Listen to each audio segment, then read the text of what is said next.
Good evening, everybody, and welcome to yet another special edition of the Sports Beat with Richard Holdridge, presented by Georgia Alabama Sports Live. I am excited to be here on this Thursday night, as you can catch a rebroadcast of this episode on WQEE 99.1 FM, the key out of Noonan, Monday through Friday from 2 to 3. This is episode 809, as I've been doing this podcast for a little over 4 years now, and just continuing to produce episodes, trying to get a show 5 days a week for the radio station. And I just love talking about sports. This is something that I've always wanted to do ever since I was a kid, and I was motivated just to continue doing sports talk radio 4 years ago when I was invited to a radio station and just absolutely fell in love with it. This is my favorite time of the year. We get ready for March Madness. We've got conference tournaments. We've already got some big upsets, including NC State over Duke.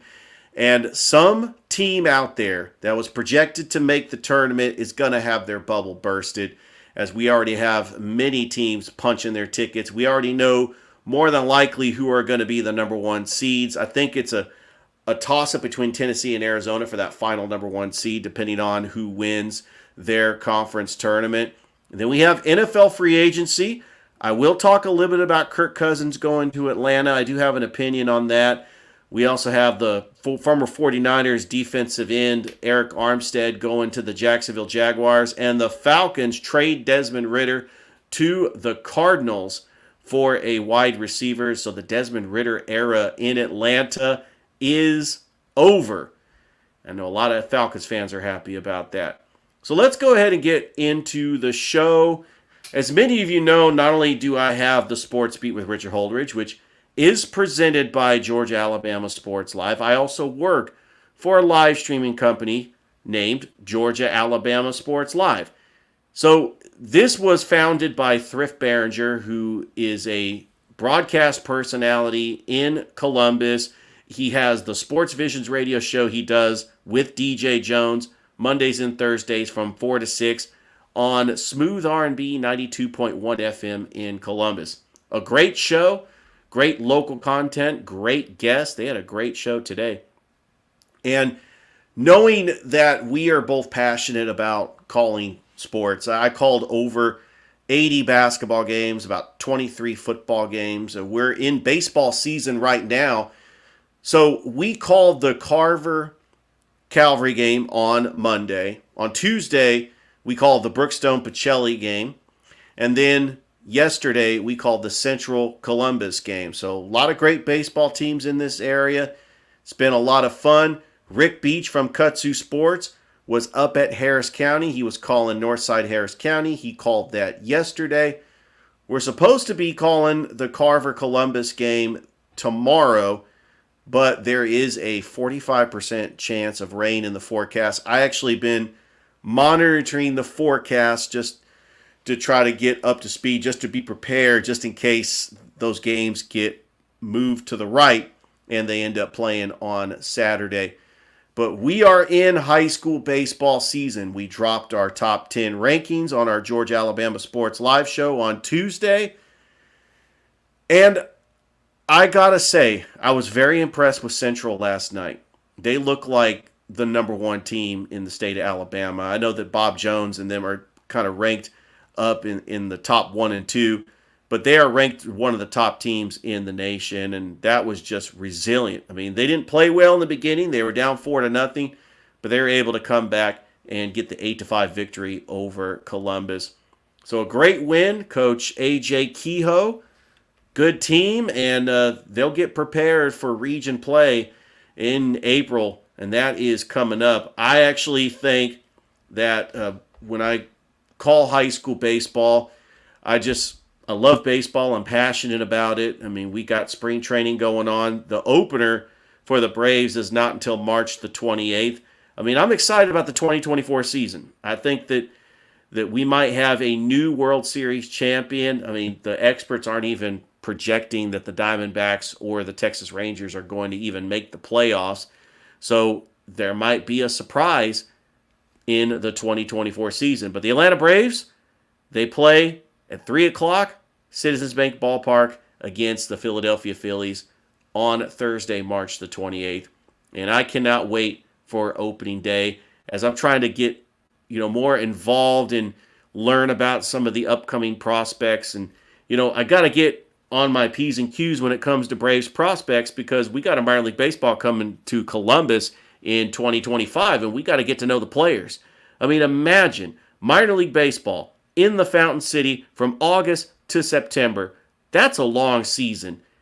And I think that is going to be great for the city, and hopefully it will bring more visitors to Columbus, Braves fans who live in Georgia that follow the Braves, follow all the minor league levels of the Atlanta Braves that just want to come out and see some Braves prospects. And, people are going to travel to Columbus. I mean, that's why I think that Columbus is a perfect fit for the Braves to get a Double-A team. All right, well, I kind of got off on a tangent there about baseball, but we've got conference tournaments going on right now. Conference tournaments all over the NCAA. I mean, there's no surprise. I do believe that the overall number one seed, even if they don't win the Big Ten tournament, is going to be Purdue. I think Purdue with Zach Edey averaging 24 points a game. Matt Painter, great coach. They haven't been to the Final Four in over 40 years. The last time they went to the Final Four, the 79-80 season. That's how long it has been. And Purdue is due to get back to the Final Four. All right, we also have UConn, the defending champions. We have not had a repeat champion since the 06-07 season, but the UConn Huskies are one of those teams that could get a number one seed and make a deep run in the NCAA tournament. Remember, last year, you had 3 number 5 seeds and a number 9 seed make it to the Final Four. Some other candidates to get a number 1 seed, the Houston Cougars. How fitting is it that the Houston Cougars go from the American Athletic Conference to the Big 12 and they don't skip a beat? They only lost 3 games. They dominated Kansas. By the way, Kansas is already out in the Big 12 tournament, and I'll get to that later.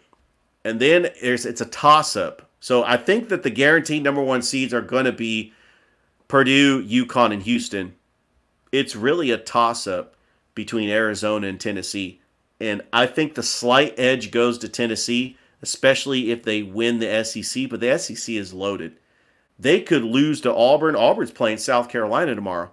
They could lose to Kentucky in the final. They could lose to Alabama. I mean, they are capable of losing to any one of these talented teams in the SEC. I'll try to get a score update on that Georgia-Florida game, by the way. It's happening right now as we speak at Bridgestone Arena up in Nashville. I'll give you the latest update on the SEC tournament, latest update on the ACC tournament. I think Arizona has a clearer path to get the number 1 seed, and that's why there's a chance that Arizona might not get a number 1 seed. The committee might just give it to Tennessee, and Arizona might fall to a number 2 seed. Other talented number 2 seeds, Creighton and Marquette, they're probably going to be number 2 seeds. I think Iowa State could possibly be a number 2 seed. North Carolina, I think North Carolina is my dark horse to win the NCAA tournament. They could win the whole thing. North Carolina has won 3 titles in this century, and they are very talented with Armando Bacot. But let's go ahead and just go through some of the finals. It went final earlier today. Texas Tech beats BYU 81-67. There's no doubt in my mind both teams are going to get into the NCAA tournament.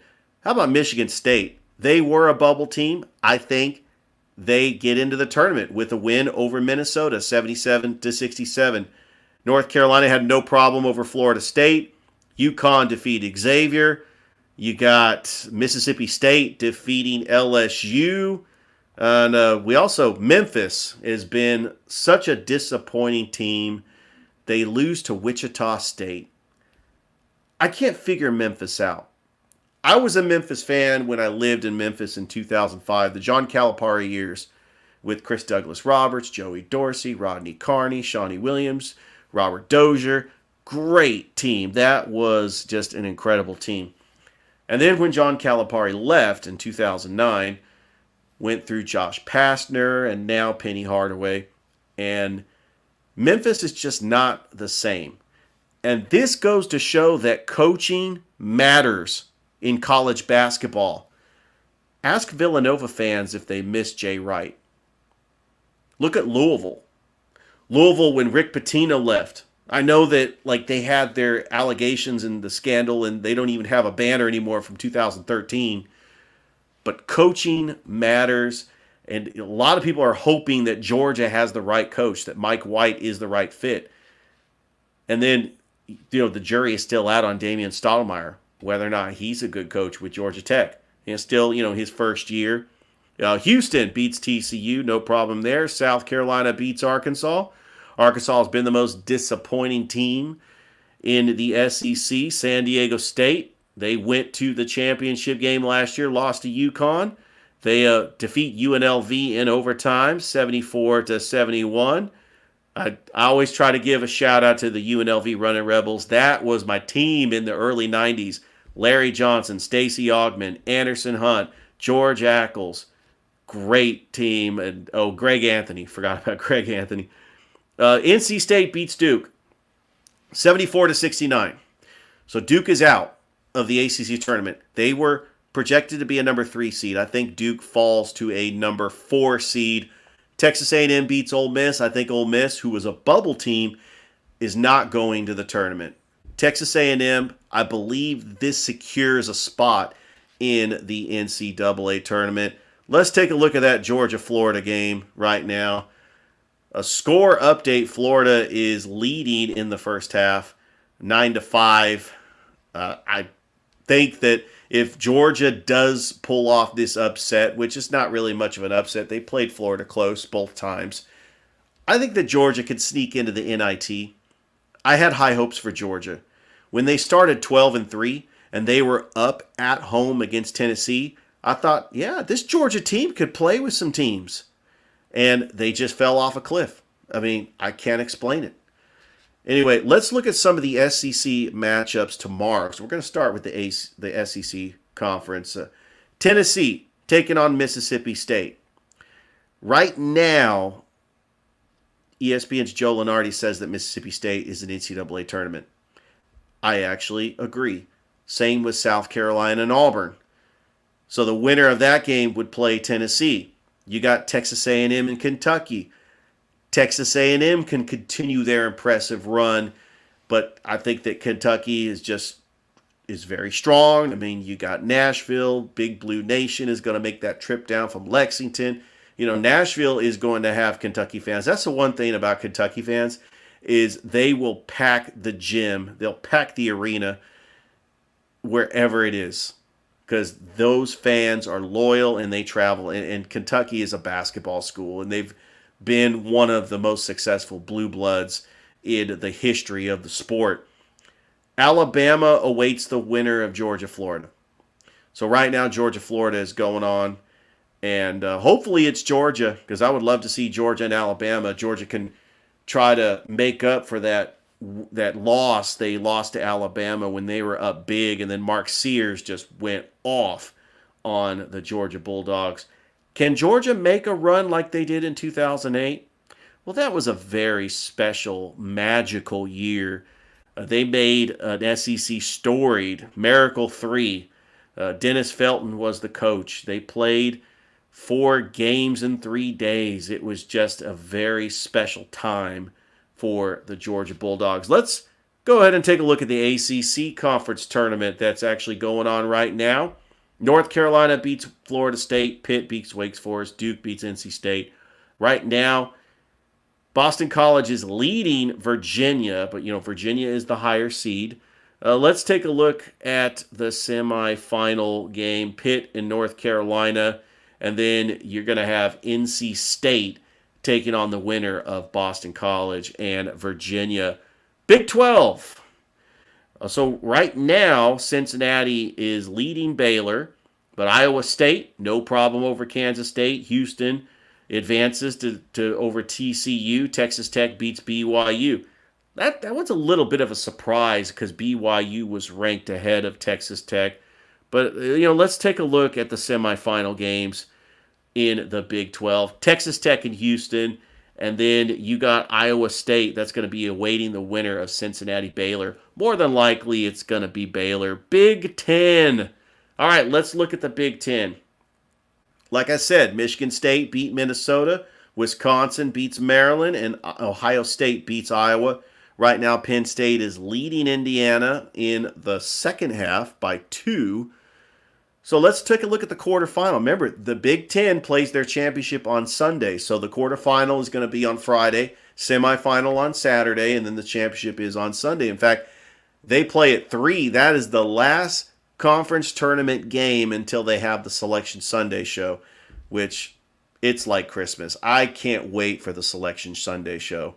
I remember last year I was on pins and needles, but I mean, I knew that Kennesaw State was going to get into the NCAA tournament. It was a lot of fun. I just wanted to see what seed they were going to be and where they were going to be. And of course, they had an 11-point lead over Xavier. All right, so tomorrow, Michigan State and Purdue. Very good matchup. I do believe even if Michigan State loses, that they are going to get into the tournament. It's Tom Izzo. He knows what to do. He's been here before. Michigan State stacks their schedule. They play a brutal schedule. So don't be fooled by their record. 19-13, they're still a good team that's going to get into this tournament. Wisconsin, Northwestern, that is the other quarterfinal game. Ohio State and Illinois. And then Nebraska is just sitting back awaiting the winner of Penn State, Indiana. All right, let's talk about the Big East. You remember back in the day when the Big East used to be the powerhouse in college basketball. Love that ESPN 30 for 30 requiem for the Big East. Even a team like Seton Hall, led by Coach P.J. Carlesimo, went to the NCAA championship in 1989, lost to Michigan. But, I mean, you have St. John's, which, by the way, is a bubble team. You had Georgetown, which is irrelevant now, but they used to be just a dominant powerhouse in the 1980s. And then you have teams like Syracuse. I mean, it's just great teams. Right now, UConn, the defending NCAA champions, they defeated Xavier. They advance. 2 bubble teams going at it, St. John's and Seton Hall. I think this knocks Seton Hall out of the tournament. I don't think they get into the NCAA tournament. I think that St. John's lives to see another day. They're not guaranteed a spot in the tournament either. The big upset of the night, Providence upsets Creighton 78-73. Does this knock Creighton down to a number 3 seed? Because it looked like they were holding strong at a number 2 seed. All right, let's take a look at some of the semifinal games for tomorrow. St. John's and UConn. What a game that is going to be tomorrow. And then Providence awaits the winner of Villanova Marquette. Like I mentioned in the beginning of the show, Villanova, not the same team without Jay Wright. Villanova was starting to become a dynasty, winning championships in 16 and 18. Great players like Jalen Brunson. I mean, Villanova was the team. And that just tells you how much coaching matters in college basketball. All right, let's take a look at the Pac-12. I like the Pac-12. I'm from California. All right, so Arizona defeats USC. You know, the chance of USC making the NCAA tournament was very slim to none. I know that a lot of people wanted to see Bronny James, even though he's averaging 5 points a game. It's all about Isaiah Collier. But USC, who was ranked to start the season, has been the most disappointing team in college basketball, and it's not even close. By the way, all these games are later tonight. The Utah-Colorado game is at 11:30 tonight, and I won't be able to wrap up that until I do my second part of this show in the morning. Stanford losing to Washington State 51-31. Oregon defeats UCLA 68-66. How is it that UCLA was a number 2 seed last year? I can't explain it. This was a blue blood. This was a team, you know, you talk about like the players that UCLA had. Jordan Farmar, you know, Aaron Aflalo, Russell Westbrook, Kevin Love. And this is just in this century. We're not talking about the O'Bannon brothers and winning the championship with Jim Herrick in 1995. I know that the days of John Wooden and the Wizard of Westwood and those multiple championships they won in the 70s. I know those days are over, but come on. UCLA is a blue blood, and they should be doing a lot better than this. And UCLA is going to the Big Ten next year. So, they kind of got off easy in the Pac-12 because it's not as strong. But UCLA is going to have probably some trouble when they have to face Purdue and when they have to face Indiana and Ohio State and all those teams in the Big Ten. All right, so UCLA season is over. So we got Oregon and Arizona. They're facing off in the semifinal. Stanford, Washington State will face the winner of Utah and Colorado. Do we have time for one more conference? Let's see. One more conference. And we are going to go with the American Conference. East Carolina, they beat Tulsa. You got North Texas beating Tulane. Memphis loses to Wichita State. This is all second round games. Right now, SMU is leading Temple. So East Carolina is taking on South Florida. South Florida, they look like they're going to be in the tournament. They're projected to be a number 12 seed. Wichita State is taking on UAB. North Texas is taking on Florida Atlantic, the team that went to the Final Four last year as a number 9 seed.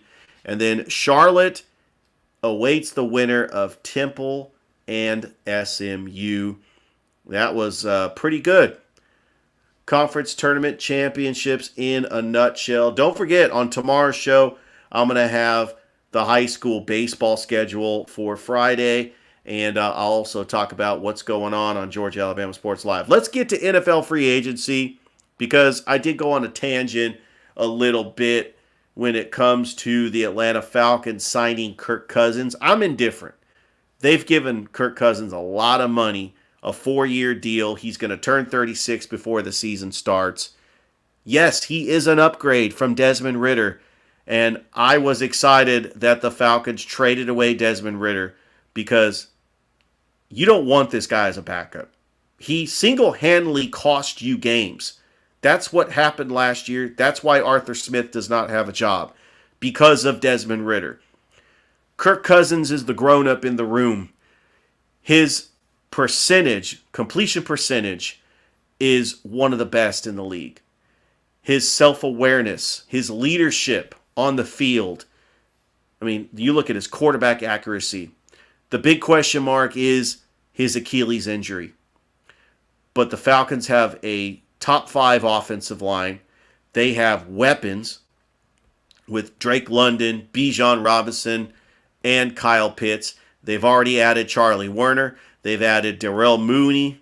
And they also got Ray McCloud from the 49ers. So the Falcons have weapons, although I think Ray McCloud is going to be more of a punt returner. But that's neither here or there. The Falcons are not only going to win the NFC South, I believe they win a playoff game with Kirk Cousins, and they get to the divisional round. That's how much of a believer I am in Kirk Cousins. No, they're not going to be a Super Bowl contender. They still have to plug in some pieces. By the way, they do get a third-round pick because the Jaguars did not sign Calvin Ridley. So that's good to know. And so what to do with the number 8 overall pick? Do you take Dallas Turner? Do you get another weapon for Kirk Cousins? Do you get Rome Odunze from the Washington Huskies? Do you get Brock Bowers and pair him up with Kyle Pitts, who Kyle Pitts really acts like a wide receiver? Brock Bowers is probably the most sure tight end to ever come out of the draft, which I can't believe his draft is, his draft stock is falling. I don't understand why. Anyway, so that's my rant on, the Falcons getting Kirk Cousins. I know everybody wanted Justin Fields, but the thing about Justin Fields is he is not a proven camaraderie. He hasn't really proven himself, and that's why there hasn't been a team out there that has agreed to sign him. And I think the Bears might end up keeping him. But I still think the Bears are going to get Caleb Williams with the number 1 overall pick.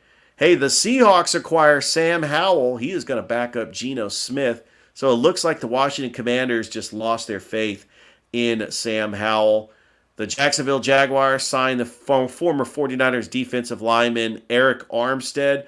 The 49ers got rid of him because of cap reasons, and they were able to get Leonard Floyd, which is a more durable, not as talented as Eric Armstead, but he's a little bit more durable. And that was the big thing about the 49ers D-line, is they weren't always healthy. But I think that Leonard Floyd is a good pickup, and I think Eric Armstead's a good pickup for the Jacksonville Jaguars. Let's see. We got the Houston Texans signing Joe Mixon to a 3-year contract. And then how about this one? After the Eagles signed in Saquon Barkley, they signed Devin White, the former Tampa Bay Buccaneers linebacker. And that's a good move for the Eagles because their defense was terrible last year. Even when they fired the defensive coordinator and Matt Patricia took over as their DC, they were still terrible. They couldn't stop anybody. Look, I like the signing of Saquon Barkley. It makes their offense more dynamic. But it was the defense that had problems that they need to go fix. And this season for the Philadelphia Eagles is looking like a desperate season, especially for Nick Sirianni. Look, I'm not going to get into the sexual assault allegations that are allegedly on Dak Prescott because it's under investigation. I saw that on my little news feed, and I'm like, I'm not going to buy it until it's a legitimate, and everybody's talking about it. But so, yeah, let's drop that. Let's move on. Curtis Samuel, the former Washington Commanders wide receiver, agrees to a 3-year, $24 million deal with the Buffalo Bills. Good move. The Bills were losing some pieces. They lost Gabe Davis to Jacksonville. So they kind of bounce back and get that. And then finally, the Detroit Lions get DJ Reader as they improve their defense a little bit more. DJ Reader was on that Cincinnati team that went to the Super Bowl back in 2021. All right, going to talk a little bit about the NBA. Bucks beat the Sixers 114-105. You got the Celtics beating the Suns 127-112. And right now, the Phoenix Suns would be the number 7 seed. They would have to play the Dallas Mavericks in the play-in game. That is not going to bode well for a Phoenix Suns team that everybody thought that they were all in when they got Bradley Beal. And then last year when they got Kevin Durant. And they got rid of some really good pieces. Cam Johnson, DeAndre Ayton. This team went to the NBA Finals in 2021. They had a 2-0 lead on the Bucks. I can't explain this. I really cannot explain what is happening in Phoenix. Right now, you got the Mavericks taking on the Thunder, the Knicks taking on the Trailblazers. Clippers beat the Bulls, and the Rockets beat the Wizards. Let's look at the standings in the NBA. I still am going to stick with my finals pick as the Boston Celtics and the Denver Nuggets. I just think the Denver Nuggets are too strong. They're the defending champions. When you got Nikola Jokic, Jamal Murray, Michael Porter Jr., Aaron Gordon, Kentavious Caldwell-Pope, you have all that championship experience going into the playoffs. I don't think anybody's stopping them, especially in that altitude. If they get home court, it's over. The Denver Nuggets are going to the NBA Finals. I think teams like Minnesota, OKC, the Clippers, I think their saving grace was if they were to get home court and if they met the Denver Nuggets in a 7-game series and they just defended their home court, that would be the only way that they would win a series against the Denver Nuggets. Hey, the Boston Celtics have already clinched a playoff berth.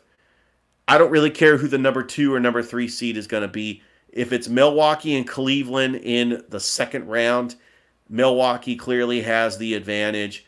The surprise teams like the Knicks and the Magic and the Pacers are going to be without Benedict Mathurin for the rest of the season, but I like the addition of Pascal Siakam. We know that the Sixers are going to get better when Joel Embiid comes back. He's going to be ready for the playoffs. There's going to be no question about that. And then what's going on with the Miami Heat? The Terry Rozier trade obviously wasn't a very good trade.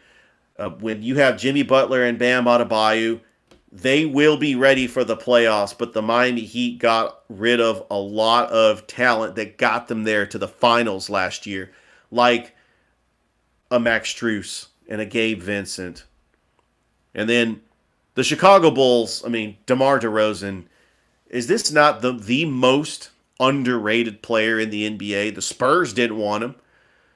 They traded Kawhi to the Raptors to get DeMar DeRozan, and they didn't want him. They shipped him off to the Bulls. All DeMar DeRozan does is put up fantastic numbers. And then the Atlanta Hawks. Sadiq Bey is out for the season. Jalen Johnson's hurt. Trae Young is hurt. Can the Hawks hold on to that 10th spot?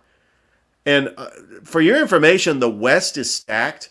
Denver, OKC, Minnesota, the Clippers, the Pelicans with Zion Williamson and Brandon Ingram, the Sacramento Kings making a huge statement, defeating the Lakers on Wednesday night, 120-107. Sweep the season series against the Lakers. Yeah, that feels good, especially since I grew up rooting for the Warriors, and then I became a bandwagon fan when I moved to Sacramento from 97 to 2005. I'm admitting it. I love the Sacramento Kings, but I jumped on the bandwagon when they started getting good when I moved to Sacramento. Remember, in Sacramento, there's no other professional sports team. I mean, you got the River Cats, but that's a AAA team. The Sacramento Kings were the talk of the town, the greatest show on court in the early 2000s. And so every time they play the Lakers, I want the Kings to beat them and beat them bad. So that win on Wednesday night felt good, and they win the season series against the Lakers, which right now, a game ahead of the Golden State Warriors. That would be an exciting play-in game between the Lakers and the Warriors, but I think that the Lakers could win 2 play-in games and get the number 8 seed, but if they're faced up against the Denver Nuggets, it's over. Denver's going to win that series. Now, if the Lakers are playing the OKC Thunder or the Minnesota Timberwolves, I give the edge to the Los Angeles Lakers because they have LeBron and they have AD, and you know they're going to show up in the playoffs. I tell you, we flew by the NBA, but my thoughts on the NBA, because I've been a fan ever since I was a little kid, even with the Michael Jordan years, the Magic years with Shaq and Penny. I love the Charlotte Hornets with Larry Johnson and Alonzo Mourning. I even tolerated the Hawks. I didn't have any ties to Atlanta as a kid, but I liked the Dominique Wilkins, and even later with Dikembe Mutombo and Christian Laettner and Steve Smith and Mookie Blaylock. I mean, the Hawks had a good team too, and I, followed them as well. And, I liked the Grizzlies when I was living in Memphis. And, I was going back and forth between being a Warriors fan and a Kings fan. And my takeaway, the 90s was great with the Bulls winning the 6 titles. The San Antonio Spurs, kind of boring, winning 5 titles. Lakers, 3-peating. The Shaq and Kobe years in the early 2000s. And then the Kobe and Pau Gasol years when Phil Jackson came back to the Lakers. They won titles in 9 and 10. But I actually prefer when, let's say, an NBA team like the Dallas Mavericks in 2011 just spontaneously win an NBA title and they're pretty much it. They're not repeating. It was a flash in the pants, and they win a title. The Toronto Raptors winning a title in 2019. The Cleveland Cavaliers winning a title in 2016. I'm more of a fan of that. I don't want to see the Lakers, the Spurs, the Heat, the Warriors, even though I'm a Warriors fan, or the Celtics making it to the finals. I love seeing parity in the NBA. Are the Denver Nuggets parity, or is this the new dynasty? As much as I would love to see a Magic Timberwolves final, we all know the ratings would be terrible. The entire NBA world wants to see Boston and the Lakers, or Boston and the Clippers, or Boston and Denver. Right now, the most appealing team, and also the Bucks, because you have the Giannis factor. I think the Bucks would be a good appealing team as well. The Sixers also have a pretty good fan base. Please, can we not have a Miami Heat finals again? It's just, I know it's the Heat culture. They find ways to win. But I'm sick and tired of the Heat making it to the finals. I'm sick and tired of like the Lakers making it to the finals, even though that would be great for ratings.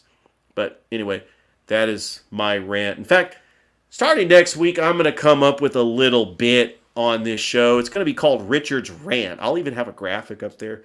Richard's Rant. That's what is going to be called because I do have a bone to pick with the NBA, and I just want to see more parity. It's kind of like with college basketball. I was tired of the Blue Bloods making it to the Final Four. I got excited. I was in college in 2006. I got excited for George Mason making it to the Final Four. And then later on, VCU making it to the Final Four. And then Wichita State making it to the Final Four. And then Loyola Chicago making it to the Final Four. Anyway, I want to thank everybody who has watched this show. You know, a lot of effort goes into this show. I don't have a producer, for the sports beat. But everybody knows that I also do the Georgia Alabama Sports Live show with Thrip Behringer. And I call games for Georgia Alabama Sports Live, which, by the way, I can't thank Thrip Behringer enough for taking a chance on me, giving me that opportunity. And it was really just a great moment for me to be able to do that, especially in my broadcasting career, especially being in a market like Columbus, where it didn't work out in Atlanta, it didn't work out in Memphis, it didn't work out in Sacramento. I felt like Columbus was the perfect market. It was a medium-sized market where I could just do my thing. And plus, the industry has changed a lot. So there's just a lot more podcasts out there. I mean, anybody can do this, but you got to have the drive. You got to have the talent. You got to have the passion. You also got to have opportunity. That's all the time I have here on the show. Make sure that you like the Facebook page. Subscribe to the YouTube channel. You could find me on Apple Podcasts, Spotify, iHeartRadio, wherever you get your podcasts. I changed the album cover to my podcast. Got to put a face with a name. Got to get the name brand out there. So I got a picture up there. So with that being said, thank you everybody for watching. And I hope you have a great rest of your night. Bye everybody.